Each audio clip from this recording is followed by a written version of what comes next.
Back to the Springs Radio Real Estate Show. I'm Cheryl Garlock with Colorado Front Range Properties, your host each and every week. My very special guest today is Andy Shin with AY Realty. Welcome to the show, Andy. Oh, thank you. You know, this is a show all about education. We love providing people information here about residential real estate. So, you know, if you're thinking about buying a home, or you're thinking about selling a home, or investing a home, one of the things that Andy and I both pride ourselves on, you know, this is the place to go ahead and call. Give us a call, 719-321-7600. Again, 719-321-7600. And of course, you know, you can always reach out to us at coloradospringsbesthomes.com, and that's where you'll find all of our guest contact information as well. Just click on the extras tab. So I have a question, you know, if you're thinking about selling your home, or, you know, you're under contract, and Andy, we're not going to give them the answer to this one because they got a call to ask us for the actual answer, or I've got another option for it. So let's pretend, or maybe it's not pretend, you're selling your home, you know, it's under contract, and the property has an inspection on it, and it fails the inspection. Here's the question. Do you as the owner have to make all the repairs that the home inspector says the property needs? So you want to know that answer, give us a call, 719-321-7600. And listen, I got a better idea for you. If you'd really like to know that answer and a whole lot more, we've got a course coming up called Tips and Strategies to Sell Your Home Today. It's in Monument, and it's coming up towards the end of March, I think March 24th. Go to our sister website, Red Rocks Institute, and look for the course called Tips and Strategies to Sell Your Home Today. There's one on March 24th that we'll be glad to entertain you with, and it's free. That sounds like a good one. Yeah, it is, because you know the market is picking up a little bit here, but you need all the help that you can. And as we know, we go through properties, and sometimes you know the condition of homes, you're just wondering what people are thinking about when they're selling. Mm-hmm. You know. So anyway, Andy, I want to ask you something about property management here. Yeah. You know, people are often think that they can go ahead and go it alone. You know, renting their properties out. It is so much fun. Let me just tell you, because you know I do that myself. But anyway, you know, you have to have a certain attitude and a certain crustiness almost for it, don't you think? Absolutely. It's not for everybody. No, it's not. You know, negotiations, it's like selling a property yourself there. It's hard to do something like that. Heck, I can't even sell a car by myself.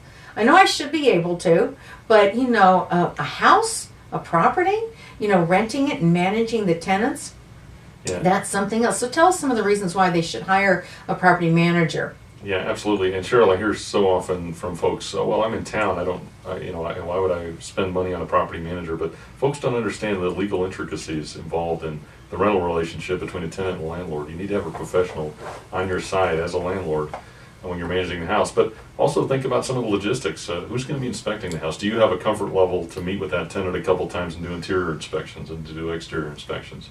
What if they miss rent or have another lease violation? What's your comfort level? And do you know your legal rights at that point? But I'll tell you the one thing, and this one's big, is pricing the property correctly. I can't tell you how many folks are managing the home themselves at $1,300 a month. If they had a professional, they'd be getting $1,500 a month, even after the property management fee they'd come out ahead. So they're literally paying themselves or paying for themselves to have to manage the property on their own. Oh, I think that's absolutely true. There's absolutely no doubt about that there, because having a property manager, I think, is an insulation, it sort of insulates you between the owner of the property and, say, the tenant there. And basically, you guys, let's face it, you get to make the property manager the big bad wolf. Yeah. You know, and that's important. Believe it or not, that is really important. It is, even if you've got good renters, even if you know the renters. Well, what happens if it's a husband and wife, they're going through divorce? What do you think happens to that lease, and what do you think happens to your rent? And folks who don't know what to do about those situations lose time. When I get calls from people who manage the house themselves and now they want a property manager, they've already lost a couple months' rent that we could have been on top of 2 months ago, and they've lost thousands of dollars. Now we can come in and mitigate it, but had they not been managing themselves in the first place, we would have been able to save them a lot of money.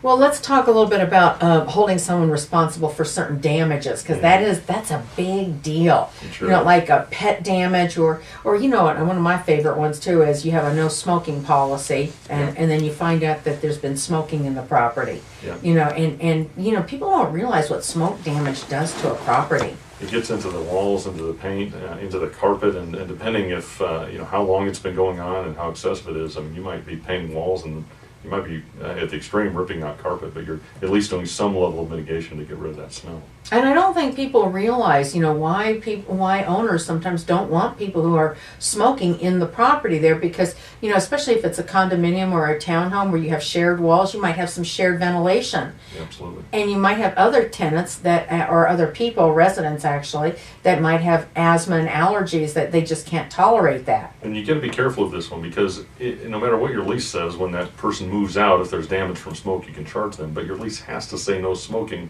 for you to do anything during the lease. Yeah. So all of a sudden you've got somebody smoking. Maybe you've got a neighbor tenant in a condo situation that's complaining. Guess what happens if your lease doesn't say no smoking? There's nothing you can do until they actually leave the property, and then you can assess if there's been damage. You don't want to be in that situation. Leases have to specify no smoking, and if you don't want pets, or if you only want certain types of pets, make sure it's in the lease. Absolutely. I like to tell people, bring your goldfish, that's okay. Yeah, that's usually safe.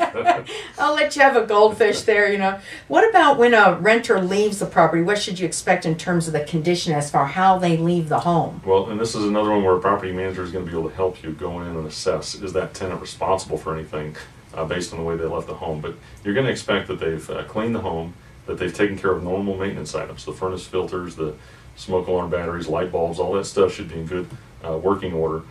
And they shouldn't have caused any damage behind normal wear and tear. In Colorado, like every state, the renter's entitled to normal wear and tear on the home. But if there's specific damages that they've caused, you can charge them for that. But I'll tell you, there's a fine line there. If you're not working with a professional, it's going to be hard for you to document exactly what you should be deducting from the security deposit. That's interesting. The normal wear and tear, I totally get that there, but you mentioned if they're not changing the furnace filters. In a big house, if you're not changing the furnace filters, that's the one thing you really kind of got to do, because it can really ruin the ductwork.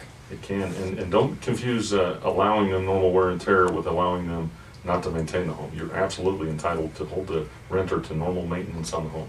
Yeah, and if they're, I suppose if there's a problem with the home and in the ductwork type of situation, they haven't maintained, you might need to have the air ducts cleaned. That can be hefty. Yeah, you can have some real expense. And again, another reason to have property manager, because you want to be in the house periodically to inspect those things. You don't want to wait until they've moved out and you realize you've got a big problem that goes beyond the security deposit amount. Oh boy, let me tell you, that is absolutely right. You want to be able to check that security deposit there and check that home to make sure that you always have that security deposit intact and not disrupted. Isn't that right? That's your buffer, that's your cushion, absolutely. Hey, listen, you guys get your pen and paper ready, because we have got Property Showcase coming up for you. We've got some great properties to share with you, and Andy's going to help me address those, so stay tuned for more. We'll be right back from the Springs Radio Real Estate Show.